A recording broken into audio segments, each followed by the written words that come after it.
ஜனனி இப்படி ஒரு கேவலமான காரியத்த பண்ணுவாங்க அப்படின்னு சொல்லிட்டு கொஞ்சம் கூட எதிர்பார்க்கலங்க. என்ன பண்ணாங்க அப்படின்னு பார்த்தீங்கன்னா, இப்ப அறிவுக்கரசி கால்ல விழுந்து நம்ம ஜனனி கதர்றாங்க. இது எப்படி சாத்தியமாச்சு? எதுக்காக நம்ம ஜனனி இந்த மாரிலாம் பண்றாங்க அப்படின்னு சொல்லிட்டு தாங்க இந்த வீடியோல நம்ம பார்க்க போறோம்.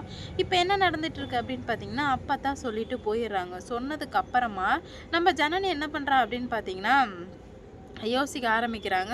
கொஞ்ச நேரம் ஜனனி வந்து, நான் தனியா இருக்கணும் அப்படின்னு நெனச்சு தனியா இருக்காங்க. அப்பதான் வந்து அறிவுக்கரசி, முல்லையும் அறிவுக்கரசியும் பேசிட்டு இருக்காங்க. இந்த மாரி எப்படியாச்சும் வந்து ஒழிச்சு கட்டியே ஆகணும். இந்த கிழவிய ஃபர்ஸ்ட்டு கொன்னே ஆகணும்டா அப்படின்ற மாரி 2 பேர் பேசிட்டு இருக்கறத நம்ம ஜனனி வந்து காதுல கேட்டுர்றாங்க. யார பத்தி இவ பேசிட்டு இருக்கா அப்படின்னு சொல்லிட்டு ஜனனி ரொம்பவே வந்து குழம்பி போறாங்க. அப்பதாங்க தெரிய வருது, வேற யார பத்தி பேசல, அப்பத்தாவ பத்தி தான் பேசுறாங்க அப்படின்னு சொல்லிட்டு, அடி பாவி! இவ பண்ணாலும் பண்ற ஆள் தான். ஏன்னா மத்த ஆளா இருந்தா சும்மா பேசுறாங்கன்னு சொல்லிட்டு விடலாம். ஆனா அறிவுக்கரசி எல்லாமே வந்து அவ வந்துட்டு ஆல்ரெடி கொலையே பண்ணவ. அதனால வந்து ஜனனிக்கு ரொம்ப வந்து பயம் எடுக்க ஆரம்பிச்சிருச்சு. இப்படியே விட்டு வச்சா சரி வராது. கண்டிப்பா நம்ம தான் ஏதாவது ஒண்ணு பண்ணியே ஆகணும் அப்படின்னு சொல்லிட்டு ரொம்ப கிளியரா ஒரு முடிவுக்கு வர்றாங்க நம்ம ஜனனி. என்னடா இது இவ இப்படி பேசிட்டு இருக்காளே! ஏதாவது பண்ணிட போறா அப்படின்னு சொல்லிட்டு அதுக்கு முன்னாடியே போயிட்டு அப்பத்தாக்காக ஜனனி பேசுறாங்க அறிவுக்கரசி கிட்ட. அறிவுக்கரசி உன்னை கெஞ்சி கேட்குறேன். தயவு செஞ்சு என் அப்பத்தாவ எதுவும் பண்ணிடாத. எங்களையும் வந்து முன்னேற விடுங்க. நீங்க ரொம்ப பெரிய தப்பு பண்ணிட்டு இருக்கீங்க அப்படின்ற மாரி ஃபர்ஸ்ட்டு வந்து ரொம்ப ஹானஸ்ட்டா தான் பேசுறாங்க. இங்க பாரு இந்த மாரிலாம் பண்ணாத அறிவுக்கரசி. இதுக்கெல்லாம் நீ மிகப்பெரிய தண்டனை அனுபவிப்ப. அப்படி இப்படின்ற மாரி நம்ம ஜனனி சொல்லிட்டு இருக்காங்க. என்னடி என்னையே மிரட்டுறியா அப்படின்ற மாரி கேட்கவுமே, இல்ல நான் உன்ன வந்து மிரட்டவே இல்ல. நான் சொல்றேன் அப்படின்ற மாரி சொல்லவுமே ஆனா அவ அடங்கி போற மாரி இல்ல. அப்புறம் நம்ம ஜனனி வந்து கெஞ்ச ஆரம்பிச்சிடுறாங்க. தயவு செஞ்சு அப்பத்தாவ எதுவும் பண்ணிடாத அறிவுக்கரசி அப்படின்ற மாரி சொல்லும்போது, என்னடி இப்பதான் திமிரா பேசுன, இப்ப என்ன கெஞ்சுற அப்படின்ற மாரி சொல்றாங்க. வேற வழி எனக்கு தெரியல. இதுதான் என்னோட வழி. நான் சொல்றேன். தயவு செஞ்சு வந்து என் அப்பத்தாவ ஒண்ணுமே நீ பண்ணிடாத அறிவுக்கரசி அப்படின்ற மாரி சொல்ல, அது எப்படி பண்ணாம இருக்க முடியும்? ஏதாவது உன் அப்பத்தாவ கண்டிப்பா வந்து நான் பண்ண தான் போறேன். நீங்க எல்லாரும் வேடிக்கை பாருங்கடி அப்படின்ற மாரி அறிவுக்கரசி சொல்லவுமே ஜனனிக்கு என்ன பண்ணுறது போகிறதுனே தெரியல. என்ன வேணா பண்ணிக்கோ, ஆனால் என் குடும்பத்தில் உள்ளவங்களோ இல்லை அப்பத்தாவையோ நீ எதுவும் பண்ணக்கூடாது அறிவுக்கரசி அப்படின்ற மாதிரி சொல்லவுமே, அதை சொல்கிறதுக்கு நீ யாருடி? இப்போ தான் உன்னோட பலவீனம் என்னன்னு தெரிஞ்சுக்கிட்டேன். உன்னை வந்து உன்னை வச்சுக்கிட்டே எல்லாரையும் கொன்று குவிக்கணும். அப்போ தான் வந்துட்டு நீ வந்துட்டு வேதனைப்படுறத பார்த்து நாங்கள் எல்லாருமே ரொம்பவே வந்து சந்தோஷமாக இருப்போம் அப்படின்ற மாதிரி சொல்லவுமே நம்ப ஜனனிக்கு கண் கலங்க ஆரம்பிச்சிருச்சு. ஏன்னா அறிவுக்கரசி அந்த மாரி பேசிட்டு இருக்கா.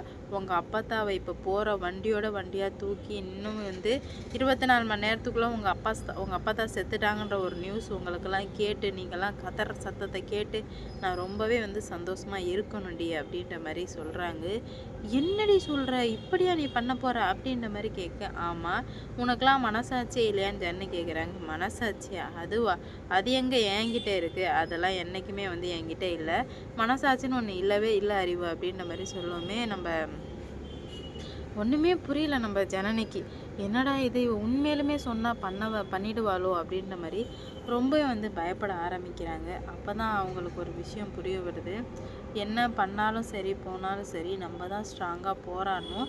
நீ வந்து ரொம்பவே ஸ்ட்ராங்கா இரு ஜனனின்னு சொல்றாங்க. நம்ம அப்பத்தாவ காப்பாத்தலான்னு. ஆனா வந்து உன் அப்பத்தாவ யார் நெனச்சாலும் இங்க வந்து காப்பாத்தவே முடியாதுன்னு சொல்லவுமே, நம்ம ஜனனி டப்புன்னு வந்து கால்ல விழுந்துர்றாங்க.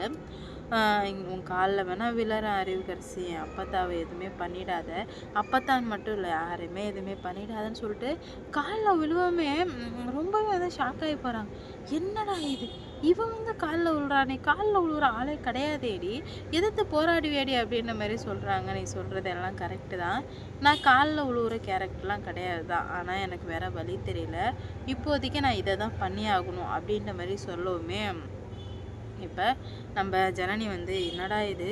இப்படி ஒரு கேவலமான செயல பண்றோமே அப்படின்னு சொல்லிட்டு, இத யார் பாத்துறாங்க அப்படின்னு பார்த்தீங்கன்னா, நம்ப தர்ஷன் ஒய்ஃபு பார்கவி பாத்துர்றாங்க.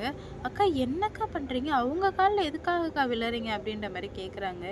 "இல்ல பார்கவி, விழ வேண்டிய சூழ்நிலை வந்துடுச்சு. அதனால தான் நான் விழறேன்." அப்படின்ற மாரி சொல்லவுமே, உடனே வந்து, "இதெல்லாம் ரொம்ப தப்புக்கா. நீங்க இப்படிலாம் பண்ணக்கூடாது." அப்படின்ற மாரி சொல்றாங்க. "இல்ல எனக்கு வேற வழி தெரியல. நம்ம ஏதாவது ஒண்ணு பண்ணா மட்டும் தான் வந்து இதுலேருந்து கண்டிப்பா நம்ம மீண்டு வர முடியும். இல்லன்னா வந்து நம்ம கண்டிப்பா மீண்டு வர முடியாது. இப்படியே இவங்க கொலை பண்ணிக்கிட்டே போவாங்க." பாரு கவி, அதனால தான் நான் இந்த மாதிரிலாம் பண்ணுறேன். நீங்கள் ஃபஸ்ட்டு எழுங்கக்கான்னு சொல்லுவோமே, வாயை திறந்து சொல்ல மாட்டேறா அறிவுக்கரசி. எழு போ அப்படின்ற மாதிரி எதுவுமே சொல்லவே இல்லை. இது எல்லாத்தையும் கேட்டு பார்க்கவி, சி நீ எல்லாம் ஒரு பொம்பளையாடி, அவங்க காலில் விழுறாங்க, ஒரு வார்த்தை கூட இல்லை விழாதீங்க அப்படின்ற மாதிரி எதுவுமே சொல்ல, நீ எல்லாம் என்ன ஜென்மமா அப்படின்ற மாதிரி சொல்கிறாங்க. உடனே நம்ம ஜனனி இருந்துக்கிட்டு, அப்போல்லாம் எதுவும் பேசாத பார்க்கவி, விடு, நம்ம நீ எதுவுமே வந்து சொல்லாத, இவளை எப்படியாச்சும் வந்து நம்ம அமைதிப்படுத்தி ஆகணும், இல்லைன்னா கண்டிப்பாக வந்து மிகப்பெரிய ஒரு பிரச்சனையை நம்ம சந்திப்போம் அப்படின்ற மாதிரி சொல்கிறாங்க. நம்ம எதிர்த்து போராடுவோம்க்கா, அதுக்காக இவ காலெல்லாம் விழணும்னு எந்த அவசியமே கிடையாதுக்கா அப்படின்ற மாதிரி சொல்கிறாங்க. இல்லை, விழ வேண்டிய அவசியம் வந்துடுச்சு, நம்ம விழுந்து தான் ஆகணும், வேற வழியே கிடையாது நமக்கு அப்படின்ற மாதிரி சொல்லுவோமே. என்ன பண்ணுறது போகிறதுனே தெரியாமல் வந்து முழிச்சிட்ருக்காங்க. அப்போ தான் என்ன நடந்தாலும் சரி போனாலும் சரி பரவாயில்ல பார்த்துக்கலாம், நம்மளால் சரி பண்ண முடியும்னு சொல்லிட்டு பார்கவி நம்பிக்கை கொடுக்குறாங்க. அந்த அளவுக்கு நம்ம ஜனனி வந்து துவண்டு போயிட்டாங்க. ஏன்னா அப்பத்தாவுக்கு ஏதாவது ஆயிடுமோ அப்படின்ற பயத்திலே இப்போ என்ன பண்ணுறதுனே வந்து தெரியாமல் முழிச்சிட்ருக்காங்க. அதனால தான் பல பிரச்சனைகள் வந்து இதுக்கு மேலே வெடிக்கிறதுக்காக இருக்குது. ஆனால் வந்து எப்படி நடக்க போகுது, என்ன நடக்க போகுது அப்படின்ற மாதிரிலாம் எதுவுமே தெரியலங்க. ஆனால் இப்போது அப்பதாவுக்கு வந்து மிகப்பெரிய ஒரு அழிவு வரும் அப்படின்ற மாதிரி கொஞ்சம் கூட எதிர்பார்க்கவே இல்லை. அந்த அளவுக்கு தான் வந்து அப்பத்தாவுக்கு மிகப்பெரிய ஆபத்து இருக்குது. என்ன நடக்க போகுது, எப்படிலாம் நடக்க போகுது அப்படின்னு சொல்லிட்டு வெயிட் பண்ணி பார்க்கலாம். நம்ம ஜனனி சொன்னதுக்கு அவள் ஏற்ற மாதிரி பண்ணுறாளா, இல்லை எப்படி பண்ண போகிறா, இல்லை இவ்வளோ பெரிய பிரச்சனைகள் எல்லாத்தையுமே வந்து அவள் சரி பண்ணுவாளா அப்படின்ற மாதிரி தெரியலங்க. வெயிட் பண்ணி பார்த்தா மட்டும்தான் தெரியும். ஏன்னா நிறைய பிரச்சனைகளை பார்த்து மீண்டு மீண்டு வந்திருக்காங்க. மீண்டு வந்ததுனாலே என்னவோ பிரச்சனைகள் எல்லாமே வெடிக்க போகுது. வெயிட் பண்ணி பார்ப்போம். கூடிய சீக்கிரம் நம்ம அன்புக்கரசிக்கு மிகப்பெரிய ஆப்பு இருக்குன்னு நான் நினைக்கிறேன். நீங்கள் என்ன நினைக்கிறீங்கன்னு சொல்லிட்டு கமெண்ட்டில் சொல்லிட்டு போங்க. இவ்வளோ நாளாக இருந்ததுக்கும் இதுக்கு மேலே இருக்கிறதுக்கும் பல பிரச்சனைகள் வந்து வெயிட் பண்ணி பார்க்க வேண்டிய சூழ்நிலை உருவாயிடுச்சு. ஆனால் நம்ம அன்புக்கரசி ரொம்பவே வந்து ஸ்ட்ராங்காக முடிவு எடுத்துட்டாங்க. என்ன நினச்சாலும் சரி போனாலும் சரி நம்ம வந்து இங்கேருந்து போகக்கூடாது அப்படின்ற மாதிரி. ஆனால் இது எதுவுமே வந்து கேட்குற நிலமையில் அவங்களோ இல்லை சொல்கிற நிலமையில் இவங்களோ இல்லை. இதனாலவே வந்து என்ன நடக்க போகுது, எப்படிப்பட்ட பிரச்சனைகள்லாம் சமாளிக்க போகிறாங்கன்னு சொல்லிட்டு வெயிட் பண்ணி பார்க்கலாம். லைக் பண்ணுங்கள், ஷேர் பண்ணுங்கள், மறக்காமல் சப்ஸ்கிரைப் பண்ணிக்கோங்க. அப்போ தான் நான் போடுற வீடியோ நோட்டிஃபிகேஷனாக வரும். அடுத்தடுத்து என்ன நடக்க போகுது, இன்னும் பல பிரச்சனைகள் நடக்கிறதுக்கு இருக்குது, எப்படிலாம் நடக்க போகுது அப்படின்னு சொல்லிட்டு பார்க்கலாம். கூடிய சீக்கிரம் எல்லாருக்குமே வந்து பிரச்சனை கொடுக்க வரப்போகிறாங்க. ஏன்னா அந்தளவுக்கு தான் எல்லாமே நடந்துகிட்ருக்கு. எல்லாத்தையும் மீறி எப்படி சமாளிக்கிறாங்க, இல்லை எது வழியாக அந்த மாதிரிலாம் நடக்குது அப்படின்ற மாதிரி பார்க்கலாங்க.